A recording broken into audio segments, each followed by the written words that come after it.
Olá, meu nome é Alci Ribas Rebonato, vou trabalhar com você a disciplina de Ciência Política. A ciência política é parte necessária dos currículos de formação em administração pública, porque o seu objeto de estudo é precisamente o poder do Estado, e o Estado é o campo de trabalho do administrador público. Na condição de agente do Estado, o administrador exerce sempre algum poder sobre a sociedade, que será maior ou menor de acordo com o grau hierárquico que ocupar na administração.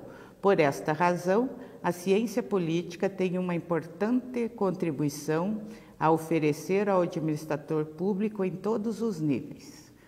O poder supõe 4 elementos: sujeito, objeto, meio e fim. Ao longo da história, os tipos de poder foram definidos e classificados basicamente de 2 formas, de acordo com os meios pelos quais ele é exercido ou de acordo com os fins do seu exercício. A tipologia clássica define as formas de poder de acordo com os fins, enquanto a tipologia moderna o define conforme os meios. Tipologia clássica das formas de poder.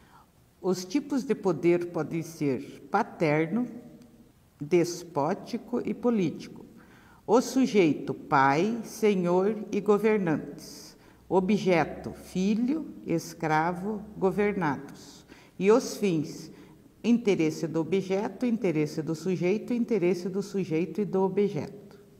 Além da divisão das formas de poder, Aristóteles também formulou uma tipologia das formas de governo, tipologia aristotélica das formas de governo.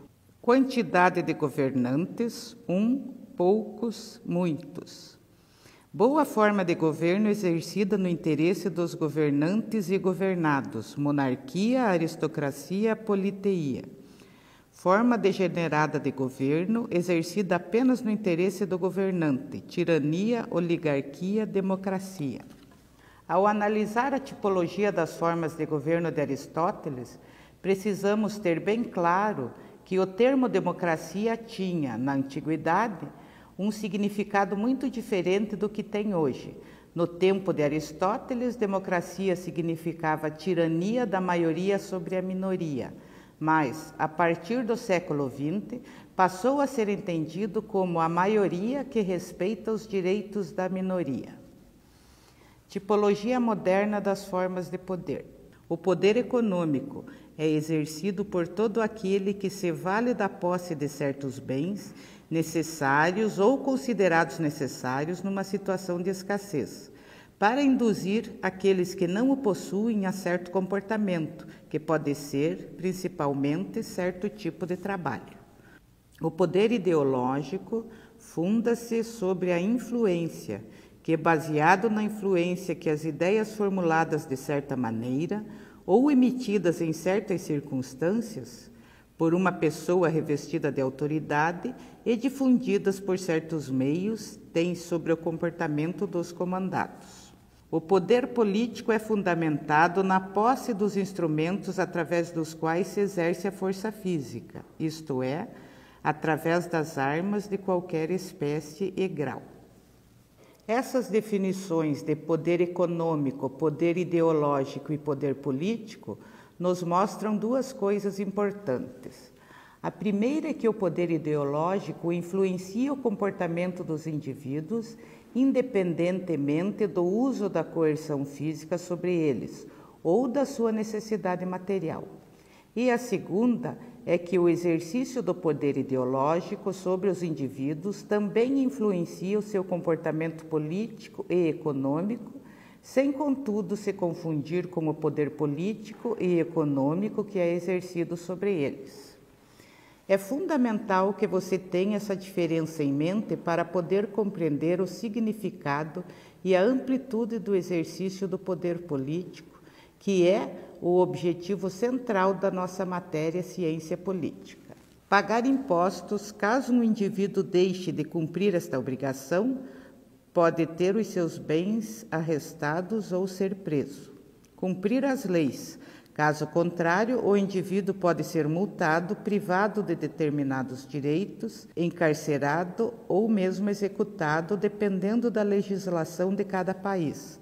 Matar ou morrer. Em caso de guerra, o indivíduo é forçado a conquistar ou defender territórios, arriscando a sua própria vida e exterminando a dos seus adversários. De acordo com Weber, o que caracteriza o Estado e o poder político, que é por ele exercido, é o monopólio do uso legítimo da força física sobre os indivíduos que integram uma sociedade. Como você já deve ter percebido, Estado e poder político são termos indissociáveis, e o que diferencia o exercício do poder político do simples uso da força bruta são a exclusividade e a legitimidade que o Estado possui para recorrer ao uso da força física sobre as pessoas nas sociedades civilizadas. Características do poder do Estado. A exclusividade refere-se à tendência que os detentores do poder político manifestam em não permitir, em seu âmbito de domínio, a formação de grupos armados independentes e em subjugar ou desbaratar aqueles que venham a se formar, e também atentar para as infiltrações e ingerências ou agressões de grupos políticos externos. A universalidade diz respeito à capacidade que todos os detentores do poder político, e só eles, de tomar decisões apropriadas e efetivas para toda a comunidade no que toca à distribuição do destino dos recursos, não apenas econômicos. A inclusividade refere-se à possibilidade de intervir imperativamente em toda a possível esfera de ação dos membros do grupo, direcionando-os para um fim desejado ou dissuadindo-os de um fim não desejado, através de ordenamento jurídico, ou seja, através de um conjunto de normas primárias dirigidas aos membros do grupo e de normas secundárias dirigidas a funcionários especializados autorizados a intervir no caso de violação das primeiras. Organização do Estado. Função legislativa. Refere-se à prerrogativa de instituir as normas e o ordenamento jurídico que regem as relações dos cidadãos entre si e destes com o Estado. Função executiva.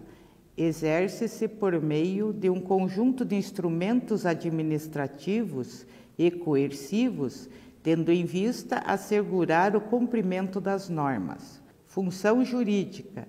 Diz respeito à prerrogativa de julgar a adequação ou inadequação dos casos e atos particulares às normas gerais.